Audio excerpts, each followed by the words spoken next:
Di awal film kita diperlihatkan oleh sejumlah prajurit tentara Amerika yang diturunkan lewat parasut ke dalam hutan belantara dengan memegang senjata senapan mesin di tangannya masing-masing. Mereka lantas bingung dan bertanya-tanya kenapa mereka setelah sadar dari pingsannya lantas diturunkan di dalam hutan itu tanpa tahu alasannya.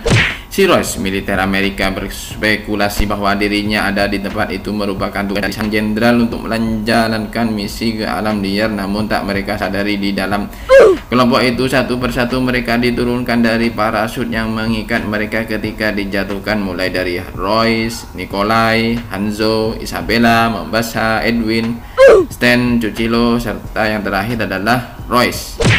Mengatakan bahwa sebenarnya mereka diturunkan ke alam liar itu merupakan misi dan ada tujuannya.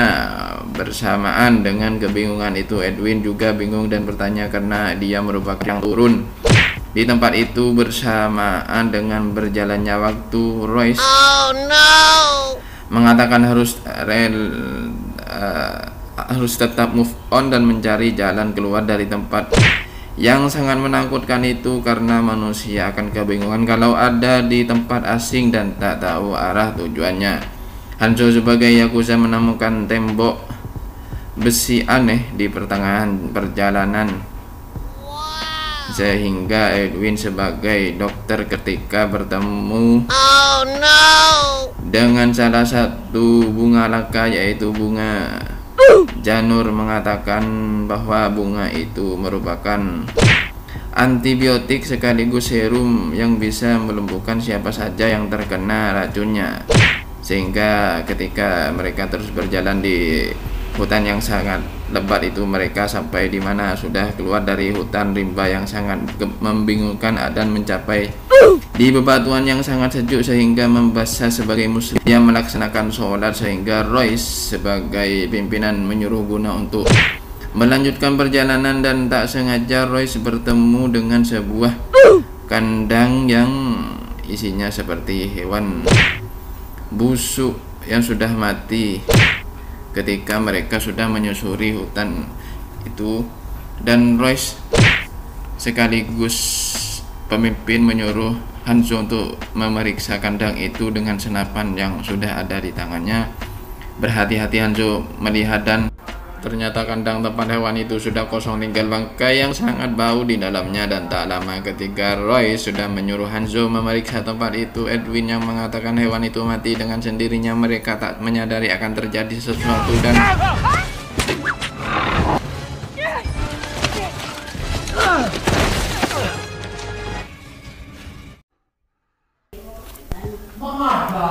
dengan keadaan yang tak menentu seperti yang dialami oleh Royce dan kawan-kawan, dia terus mengarahkan dan mengkoordinir semua bawahan terus berjalan dan berhati-hati ketika menghadapi sesuatu atau situasi yang akan mengancam keadaan nyawanya. Dan seketika Stan yang emosi dengan semua keadaan, dia mengancam membesar dengan menodongkan pisau ke lehernya dan terus menghunus dengan mengatakan bahwa dirinya tidak perlu diatur dengan nama Tuhan apalagi nama agama tertentu, karena dia merupakan napi kelas berat. Seketika membesar melihat ke arah pepohonan yang melihat sesuatu yang mengintai dan menyebut nama Allah. Dia terus melindung dengan membaca ta'awud karena dia salah satu personal yang kuat dalam memegang agama Islam daripada yang lain yang nonis. Dan seketika ada hewan yang menyerang. Seketika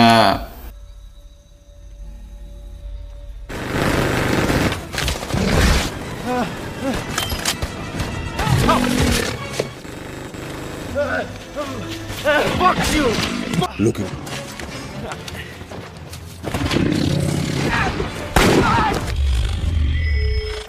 dengan situasi yang semakin dengan keluarnya anjing penjaga yang sangat ganas waktu menyerang dan begitu agresif, Royce percaya bahwa anjing itu merupakan hewan peliharaan yang diutus oleh majikannya untuk membunuh dan melihat siapa yang bertahan di antara mereka hingga bertahan sejauh ini dalam menghadapi ladang pemburuan itu. Sehingga Isabella menyarankan siapa majikan yang memiliki hewan buas seperti anjing penjaga itu. Royce meyakini bahwa di luar sana ada sosok makhluk yang beda dengan manusia seperti dirinya dan kawan-kawan.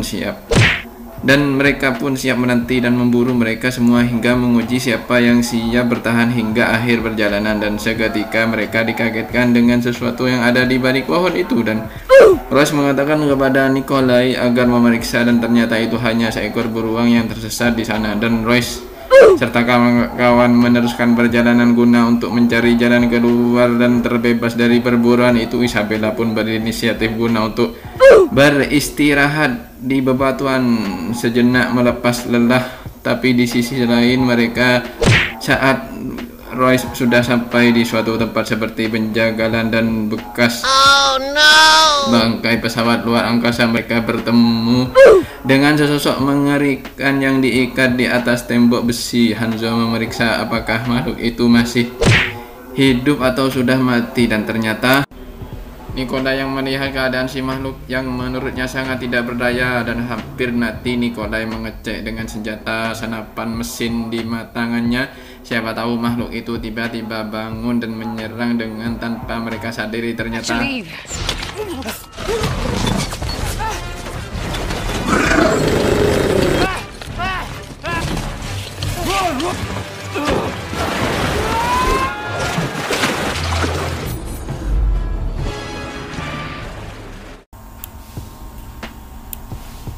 Roy lantas terus mengkoordinir rekan sejawatnya agar terus move on, sehingga dengan keadaan yang begitu mencemaskan dan rasa takut yang meliputi mereka akan makhluk alien yang bisa berkamuflase dan memiliki senjata plasma waktu menyerang mereka di hutan tadi, mereka pun dihadapkan dengan beberapa pilihan. Dua pilihan. Isabella mengatakan bahwa waktu kecil dia pernah mendengar ada sekelompok prajurit militer yang ditugaskan di hutan Amerika Latin. Ketika mereka sudah melakukan tugasnya dan hendak pulang ke negaranya, mereka dihadang oleh makhluk luar angkasa seperti yang mereka hadapi barusan, sehingga Royce berasumsi makhluk itu yang membuat semacam permainan dan membuat semacam ajang berburu yang targetkannya adalah mereka sendiri.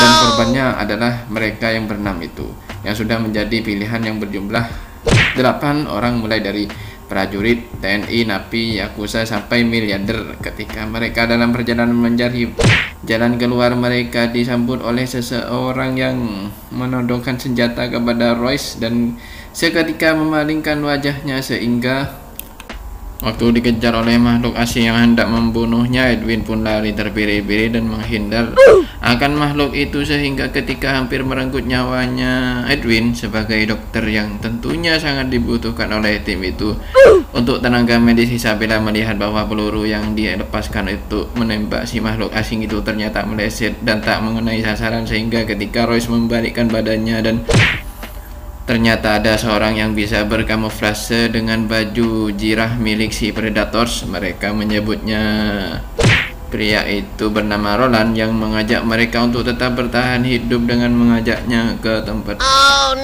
yang menurutnya sangat aman dari jangkauan si Predators dan cukup untuk memenuhi kebutuhan mereka di tempat tinggalnya itu, sehingga Royce mengecek semua timnya dan ternyata masih lengkap. Royce dan kawan-kawan mengikuti langkah dari Roland, pria yang mereka baru kenal. Dia mengajak ke sebuah bunker besar di atas bukit tinggi yang sangat rumit dan terjal. Waktu melalui jalannya dan Royce sejenak beristirahat di tempat Roland dengan meminjam peralatan dan kebutuhan untuk makan.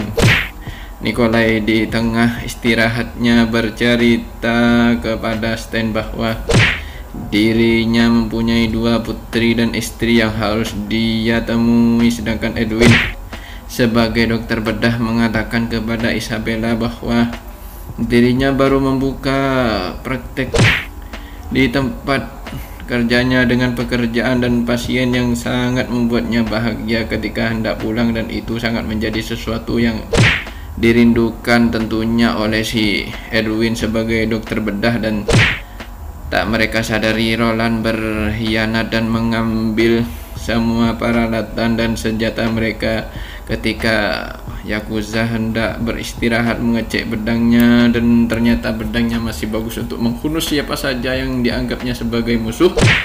Dan ternyata ketika mereka rehat sejenak dan hendak beristirahat. Di belakang mereka tanpa sadari Roland sudah merencanakan sesuatu hal yang buruk. Dan ketika Royce bercerita tentang ketakutan mereka dengan monster yang ada di luar sana ketika waktu dihadapi, sehingga You see the shit you really stand living with you. Say goodbye. Yeah, that didn't open up.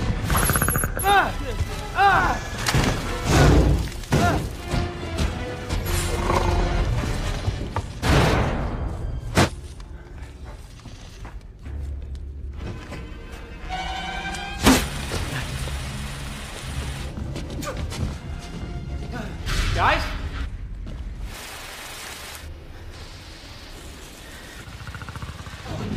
Hey!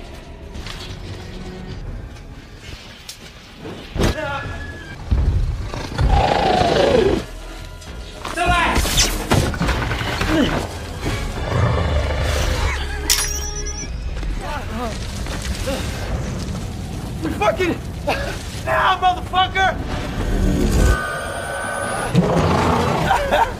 Come on.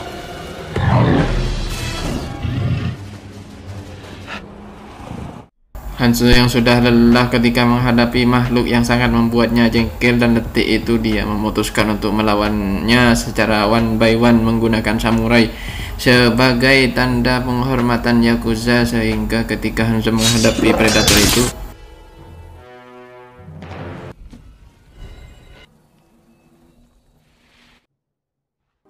setelah dikasih obat bius oleh Edwin melalui serum bunga drum, Isabella merasakan hal aneh di dirinya dan tak sadarkan diri setelah mendapatkan obat bius dari Edwin, sehingga Isabella pun pingsan dan Royce tak menyadari akan hal itu karena dia sendiri terus lanjut melakukan pencarian spesies predator yang bisa diajak kompromi untuk bisa kabur dari planet. Yang aneh itu yang sungguh membuatnya amat sangat menderita, sehingga Royce pun sampai di tempat di mana si Predators diikat oleh predator lainnya, dan itulah kesempatan emas di Royce guna untuk mencari sekutu yang bisa diajak untuk bekerja sama demi menuju ke bumi dengan selamat, sehingga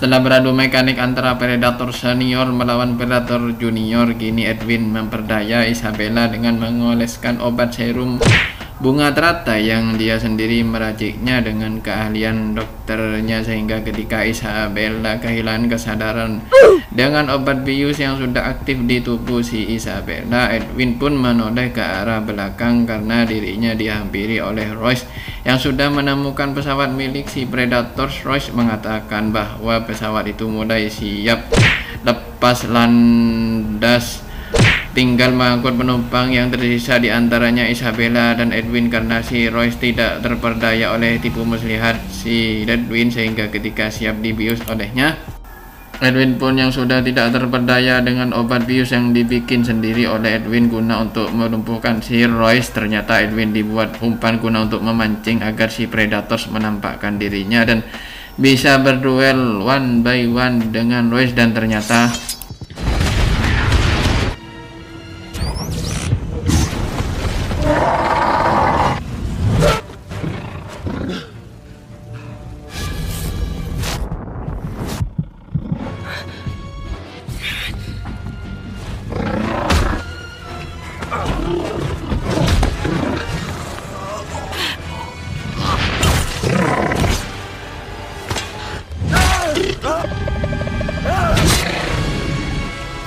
setelah pertempuran terakhir antara Royce melawan Predator dengan membabi buta dan serangan yang bertubi-tubi, akhirnya Royce memenangkan pertarungan itu dan menjemput kekasihnya yaitu Isabella yang lagi sekarat akibat obat bius, dan keduanya kembali pulang ke bumi dengan prepare menunggu penjemputan pesawat ke arah mereka dan film pun berakhir. Gimana guys? Seru bukan filmnya?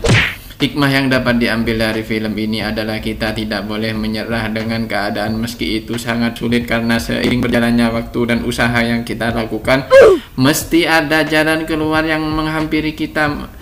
Walaupun itu membuat kita kehilangan nyawa dan liang lahat tempat peristirahatan kita. Sekian dari Mimin dan salam.